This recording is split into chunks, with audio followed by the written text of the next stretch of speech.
Jazzcast Pros. Welcome to another episode of Fearless Fridays with Marianne. Today we have a very special guest, Rhonda Parker Taylor, joining us. Rhonda is an author, entrepreneur, educator, and above all, a true advocate for living as a human being, not a human doing. Rhonda's story is one of resilience, transformation, and the pursuit of mental and emotional well-being. So grab your favorite drink, settle in, and get ready for an inspiring conversation about life's crossroads, leadership, and living fearlessly. Welcome to Fearless Fridays with Marianne, the podcast to help you get unstuck, heal your inner child, and reshape your future. I am your host, Marianne Rivera-Dannard, and with over 10 years of experience as a coach, author, speaker, and owner of MRD Empowerment Solutions, I use my personal life experience with trauma, healing, and rediscovery as a catalyst for personal growth. My mission is to empower you to discover and unlock your full potential, paving the way to a life marked by freedom and balance. Together, we'll tackle the tough stuff and find the strength within to rise above. Hello. Welcome to the show. How are you doing this evening? I am wonderful. I hope that you know that not only will we have a good engagement, but I also hope that all those listeners out there that are here and ready to learn and listen and get little tidbits of knowledge and experience also are ready to join in with us. My name is Rhonda Parker Taylor. I am an author, entrepreneur, and educator. But most of all, I'm a human being, not a human doing. And I think that's a big part of leadership and being happy and content is when you have all those lists out there and you have all those things that you want to do out there, you end up kind of making yourself a human doing, right? Not a human being. Yeah, I love that. So you said that you were an author. So tell us a little bit about your book. Who was it for? And what was the story behind you pursuing becoming an author? The name of my fiction novel is Crossroads. Crossroads is a suspense thriller based out of Indianapolis. And it's a crime thriller, but in my pursuit to write what I thought would be a best-selling novel, because we all have one in us, I really wanted to make people think not only just about, the crime and who did it and following the clues, but also their own lives. How could they be vulnerable? So Crossroads is about life balance. And when you're out of balance, you simply can't pay attention to everything, which could put you in the case of Paris Pennington, put her in the situation where she could be victimized. So she gets called to jury duty and she thinks she has everything together. She's an IU grad. She's at the top of her field in finance. And what ends up happening? Going to jury duty and she can't get out of it. So what happens? Everything starts falling apart around her. And my thought not only was for people to think about their lives, but also to see that there is no winners and losers in the justice system. Everybody's a loser. And it doesn't matter. In Paris's case, she's a jury foreman, but the judge makes a mistake and gives out her name. And all these things start happening. But meanwhile, she's seeing people that she doesn't think should be there. And she's in a murder trial and she sees, what we would call undesirables in the middle. And then she sees all these things going on around her and she starts questioning her life. And for me as a writer, that highlight not only was getting it done and getting people to read it, right, but Mariel Hemingway endorsed it. So the younger generation probably doesn't know who Mariel Hemingway was, but she's not only an author and an actress and model from our generation, but she was also, her grandfather was Ernest Hemingway, the famous author. And she read it and she chose to endorse it. And she could have just said, I'll pass on this one. And when people said you need to get her to read it, I was like, why would she be interested? And I'm a small town girl from Indiana. Yeah. Why would she care? She's from Hollywood, and they said because it's like her story. She's this high excelling person that did everything, but people struggled with mental health in her life, and so she had to make a balance out of it, out of her life. And that's her whole mission in life, and that is to make sure that she's balanced and she's practicing everything she can to have mental health awareness of self and others. And then, and at the end, she put a YouTube video out there, and it said, at the end, she said, everybody has a crossroads where you have to make decisions of where your loyalties and who you're going to be loyal to is. And she said, even chocolate has expiration dates. And it's like, she got it. Sometimes we don't make those cuts like we should make them. Right. And it was a thrill, not only just to write it and get people to read it, but to have somebody acknowledge that, hey, you did a good job. And I know all of us out there want that. I'm sure, in your field, you would love to get some people to acknowledge that. And when they do, you feel good about it. Yeah, that's awesome. That's amazing. Well, congratulations on that. So is there any correlation, any similarities between Rhonda and Paris? I would say there's in all of the characters, not just the main character, because we all have different sides of us, So, how many of us have made bad decisions? So, like, for instance, Billy Knuckles, he's the friend of the individual that's the crime at the beginning. That kind of kicks it off. It's a dead body dropped off on 38th and Guyan in Indianapolis, and it's a young woman, and he went on a ride with a friend. And that ride ended up a terrible event. Yeah. And so he has to make these choices of what, is he going to turn state on his friend that he's known since he was a kid? Is he going to keep his mouth quiet? So he has to make these decisions. We all make decisions in our lives that could have gone terribly wrong. So Paris, yes, I think that because I'm from the Midwest, we really think hard about, making sure that our core value is work. And, so I have a lot of the core values of the Midwest. You work hard and you excel and you try to be the best person that you can be. So yes, I would say that is one of my core values, but all of them. We have a multifaceted life and personality, and with that multi-personality, you have to have balance, and you have to really dig deep into self to fully understand yourself, to be your full potential. And sometimes that means stopping and paying attention and enjoying the things around you. Paris doesn't do that. Yeah. She doesn't stop and listen. Was there a moment in your life that you had to stop and listen? Oh, that's a great question. I haven't been asked that one before. Yeah. When I wrote Crossroads, I was at the pinnacle of my life. And I did it to prove that I could do it. And then miraculously, it seemed like my whole world unfolded like Paris's did. So it's almost like I had a premonition that prepared me for being able to be more balanced and more self-aware. It went from me being in business and management, and then I had an adopted son that I raised with another woman that, was going through a hard time, and we chose for him to come live with me because he was in my youth group, and we wanted a better situation for him, and we got him raised, and, he started working, and he was, at work, and someone came in with a gun. And so many of us out there in our lives have to redefine ourselves by these events that happen in the world. So yes, I would say every single day is a chance to redefine ourselves and make ourselves more of what we would like us to be. How was the process of getting the book to Miss Hemingway? And what was that experience like when she said yes?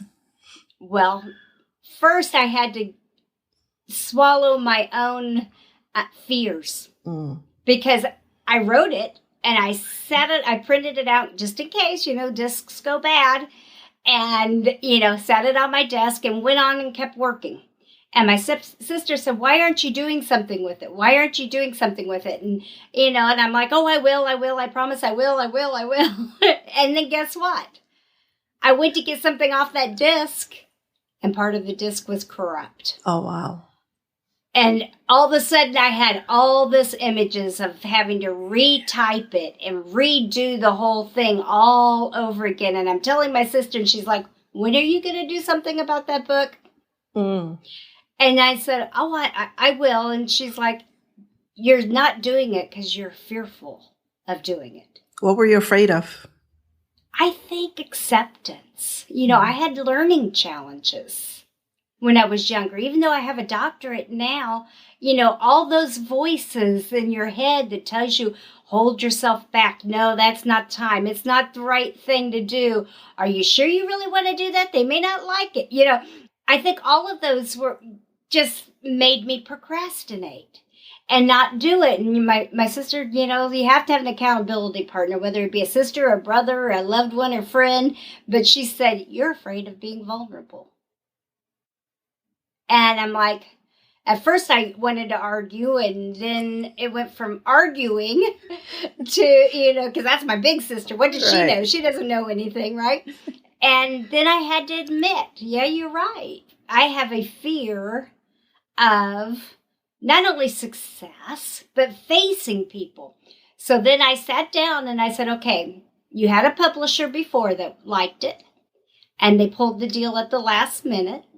So you could do that traditional querying and get that started. So I put a few query letters out there, and then I'm like, okay, what are my other options? Because querying a traditional publisher could take 2, 3, 4 years. And so then I started looking for other publishers, and I found what they call a blended matrix. It's a traditional publisher that helps you do the marketing and teaches you the steps so that if you ever want to be self-published, you can. And so I'm like, you know what? I think that might be the right one, because I don't have, with my consulting, I just don't have time to think about barcodes and how am I going to do an Amazon account and how do I get it in Barnes and Noble and all this. And so I started talking to him, and the young lady that was there, the rep that was talking to me, said, you really need to get Mariel Hemingway to read this. I said, why would she, if it's a suspense novel, why would Mariel Hemingway be interested in a novel like this? And she said, trust me, she's the best, and it's the perfect one for her.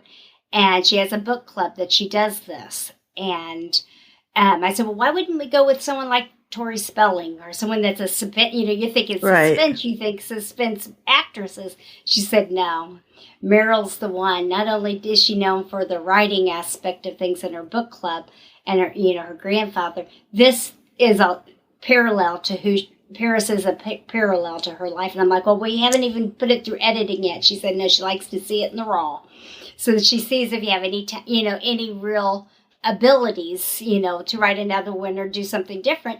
And so I wrote the query letter and the electronic file for her to be able to read it. And it took probably 2-3 weeks before I got an answer back.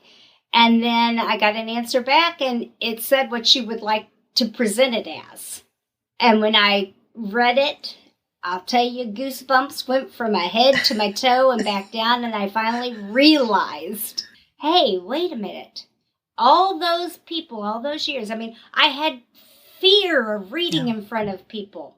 I had, when I was a kid, believe it or not, and I'm telling on myself, so when one of the counselors ever find out, when I was little age, and you had to read in front of the classroom, as soon as I found out we had to read in front of the classroom, or we had to do, I went to the nurse's office. I had a stomach ache, and then they rewarded me because they'd send me home, because I learned the thermometer could be put on the thermostat and you'd end up with a fever, and they'd send you home, and then I didn't have to worry about it anymore, right? And then they rewarded me again because Leave It to Beaver was on, and all those wonderful shows that you liked as kids to watch. And here I am like, oh, this is a method to getting out of everything that I fear, and I'm home and I'm eating ice cream because I have a fever. So you're just being rewarded all the way around. Yes. And so, and of course that didn't create a good model for success. And later on years, I had to figure out how to do it. But yeah, so it was one of those things that it was like, all that fear. I can remember, get your hair out of your face. Yeah. All these things that, teachers are trying to get you to do what you need to do. And I was like, the scared little puppy that, that would sit there and shiver rather than thrive. And so for me, that endorsement and her writing the foreword and putting the YouTube video out there called Mariel Hemingway Praises Rhonda Parker Taylor's Crossroads, I tell you, it was worth every word and every night that I stayed up trying to write it while I was working. Because I realized, you know what? This is something I can do. Yes. And we all have something that we can do. It doesn't matter if it's coffee. It doesn't matter if it's spirituality and whether it's psychiatry. We all have a gift. I love that. For individuals that might be listening and they don't know what a query letter is, can you explain what that is?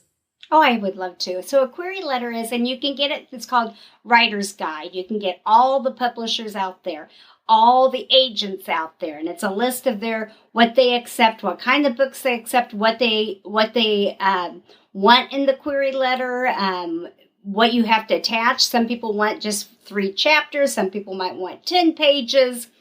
And then, it tells you everything you need to know. It's like a cheat sheet. Their address, if they take email queries, or if it has to go slow mail.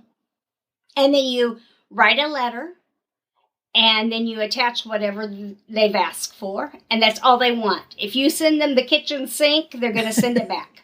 Oh, wow. And you're going to get a lot of rejections. How do you deal with that? Oh, girl. Rejection is not something easy. Yeah. But you know what? Don't wilt on the fear. And I found that even with setbacks come glory, because it might be that it's a cold letter. This is trash. Don't do it again. Or I had one person when the first round of trying to get it published said, good writing, solid book. The beginning needs more of a punch because it's suspense. So I looked at it and I'm like, okay, I can do that. I can move this here, and we've addressed it. So just remember, feedback is your friend. You may not like it. Right. But there's always some kind of validity in it. I love that. And that's the same thing with academics. My academic writers, we go through 1,000,000 different versions of the writing before they're ready to get their dissertation or their capstones out there and into the IRB board. And if you take it personally, you'll stop and you'll never go through. Yeah, that's so true. So you're also an entrepreneur. So you're a consultant, have your own business. Tell us a little bit about that journey. What made you seek that out? And what are some of the failures that you have or opportunities for growth that you have experienced? Okay. Well, I come from a family of entrepreneurs. My dad and my mom started a steel manufacturing plant, and it's grown from being in a barn to a mid-size, does parts for Firestone, General Motors. They have their own product, OmniWall. And my brother and sister took that organization over in their succession plan. But I learned from a very early age that you worked to be successful. And that created a model for me.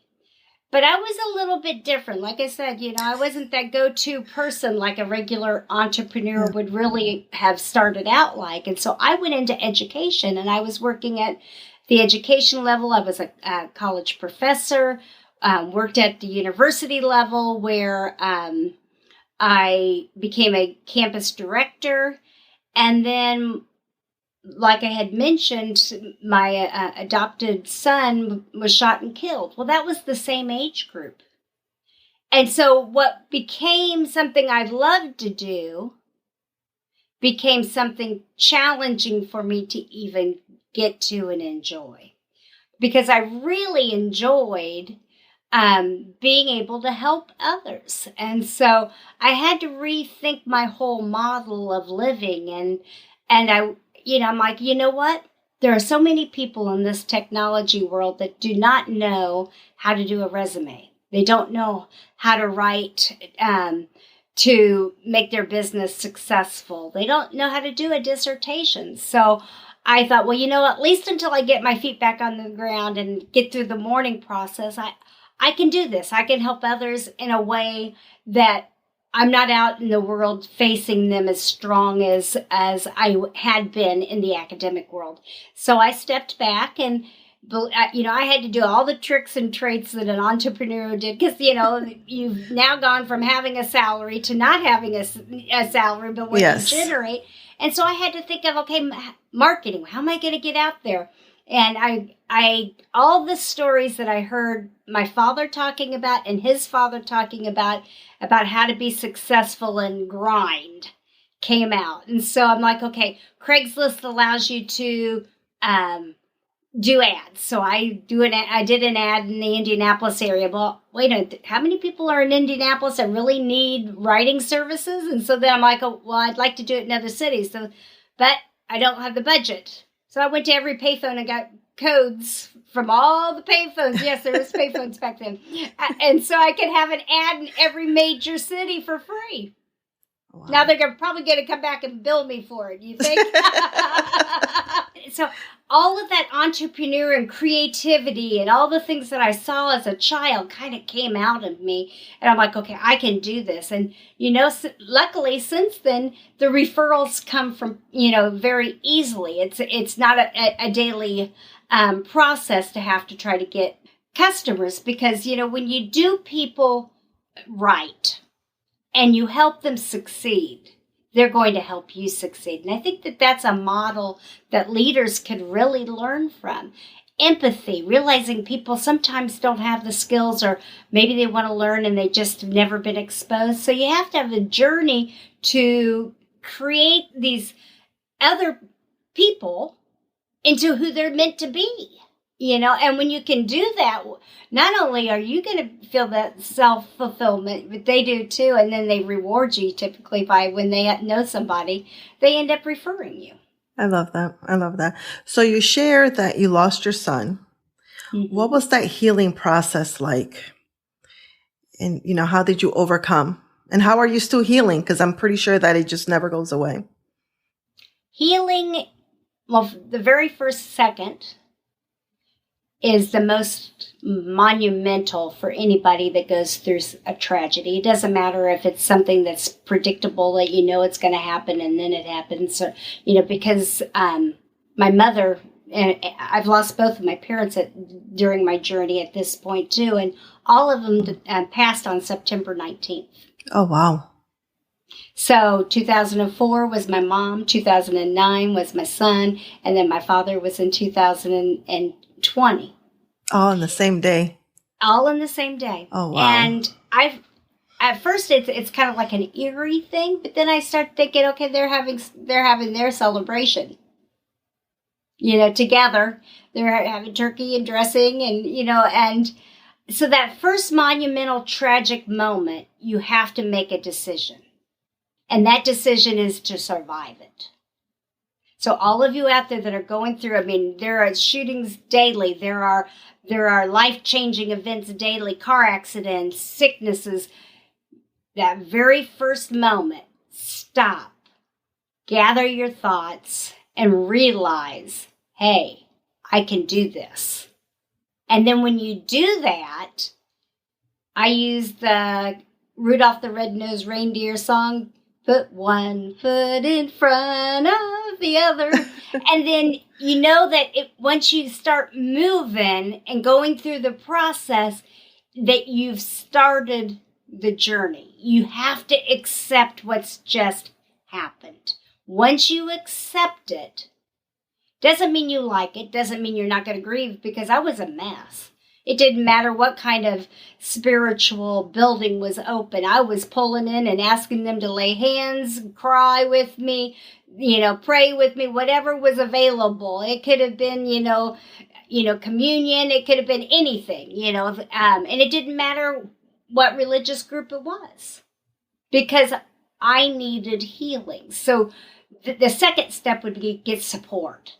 And it can't be necessarily your family. You'll suck the life out of your family because they have to still live too.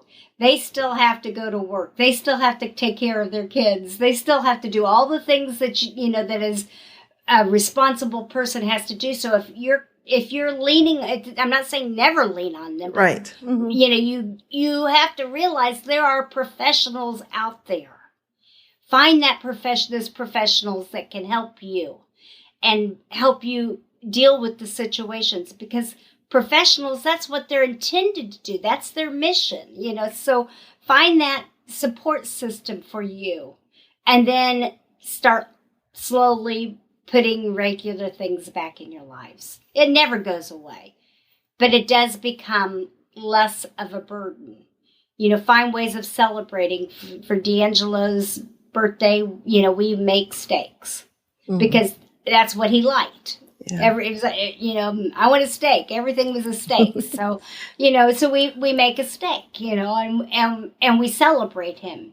So anybody out there going through, whether it be, pain of a loved one's loss, sickness, in today's day and age, there's so many people that are having addiction issues in the family, whatever it might be. If you can allow yourself to go through those processes, you'll make it through to the other end. Great advice. So you are on the Fearless Fridays podcast. How are you living a fearless life? Ferociously. I love that. You have to be able to stand up, look life straight in the face, keep yourself balanced, and learn to enjoy even when it's a bad day. You can say thank you, God, for a miserable day. Feel blessed. You have to always be strong. Mentally strong people are not defined by the hard days. They're defined by not getting caught up in that static trap of what the world or the condition or whatever's throwing at you. You realize, hey, I'm okay. I'm still standing. That's beautiful. So the rest of 2024, what are you working on? What are you doing? Any book tours? Book signing Saturday at Barnes & Noble's Plainfield, Indiana. So that is on the books. I've just gone through a book tour. I've got a new book coming out. It's called A Journey to Life Balance by Rhonda Parker Taylor. It takes the characters in Crossroads, and it's a workbook. So if you find that you actually identify with the fact that you don't have all 13 dimensions of your life in balance, because typically we only do goals and career and money and things like that. What about your home environment? What about your personal pursuits? What about your travel? It helps you work through all the things that you enjoy. For me, I have to do it continually because I have a tendency to get lazy in what I want to do, and I'll sit and watch 5 hours of TV or something, and that's the least favorite thing for me to do. Out of all the things that I like to do, I like to cook, I like to read, I like music. Yes, I like TV, but sometimes you have to make yourself get up and do some of those other things that you enjoy so that you get full fulfillment. So that's coming out. And then a second fiction novel will be coming out this year. And it's called Chosen right now is the working title, but I'm not really sure if that's going to stick. But we'll talk once I get talking to the publisher. We'll see if they think that's full of enough a description. But it takes one of the characters out of Crossroads, and it follows her through her journey as a young woman and why things keep happening to her. That's beautiful. So you mentioned 13. What was it that you had mentioned? 13 dimensions of life and self. So one of the things that I've known for in the academic world is emotional intelligence studies for multinational leaders. And so I picked 13 of the dimensions of life and wanted to work people through because it's the ones that are most centered on happiness. And that is physical well-being, intellectual growth, emotional well-being, personal integrity. If you're always trying to check your back, you're not doing what you're saying, what you're doing, and doing what you're saying, you're always going to have problems. Spiritual connection, romantic partnerships, parenthood, social connections, your financial management, your personal pursuits, and lifestyle, home, and long-term goals. I will definitely be having you back so we can break those 13 descriptions apart and talk about them deeper. But where can our listeners connect with you and purchase a copy of the book? Sure. So they can connect with me at my website, rhondaparkertaylor.com. I'm on not all the social medias, the main ones, Facebook, Twitter, Instagram, Pinterest, and I'm even trying to do a little TikTok. I'm not very good at it yet, but old dogs can be taught some tricks sometimes, so I'm working on it. And they're all rhondaparkertaylor.com or something similar to that. They have links on my website. Oh, purchase my book. Amazon, Barnes & Noble's website, Barnes & Noble select stores have them in. When they get them in, I try to go in and sign them, even if we don't have a book signing. But especially in the Indiana and Illinois area, the middle of the United States, you could probably find them in the stores. Thank you. And thank you for having me. And hey, everybody, have a great day. And make sure you share, comment, and like, because she knows what she's doing. Thank you for tuning into today's episode. If you enjoyed the conversation, be sure to leave a 5-star review and share with a friend or two. If you're not already following us on social media, come join the Fearless community at MRD Empowerment Solutions on Facebook or Instagram, or visit our website, marianneRiveraDannert.com. I'll catch you next week with a new episode, and remember that you are a priority and you matter.